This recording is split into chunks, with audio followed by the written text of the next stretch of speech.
Alors, ce que moi je dis très souvent, c'est qu'il y a une mère et une belle-mère. Il y a la mère de l'enfant, et puis il y a la conjointe de la mère. Éventuellement, elle élève aussi l'enfant. C'est quelque chose qui existe déjà.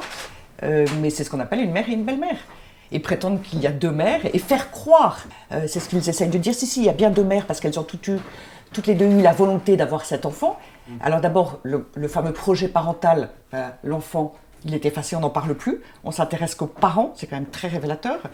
Et d'autre part, c'est faux. Il y a bien une femme, et c'est ce qu'on appelle une mère, qui a attendu et mis au monde cet enfant. Et faire croire que sa conjointe a la même relation vis-à-vis de l'enfant, c'est faire comme si la maternité n'était pas un événement immense dans la vie d'une femme, et c'est faire comme si la maternité n'était pas évidemment absolument d'importance fondamentale pour l'enfant. Il en est né. Et puis évidemment, c'est effacer le père. C'est d'ailleurs la logique transhumaniste, c'est faire croire que deux femmes peuvent avoir un enfant ensemble, ce qui est faux.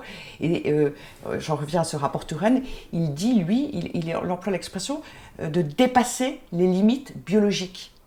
On est dans la logique transhumaniste. Ils veulent que la volonté prenne le pas sur la vérité. Que la volonté que le désir prenne le pas sur la réalité.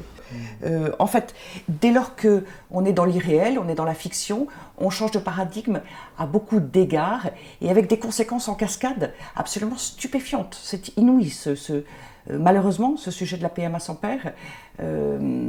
Les Français ont compris pour une large partie et je pense qu'ils seront de plus en plus nombreux à le comprendre.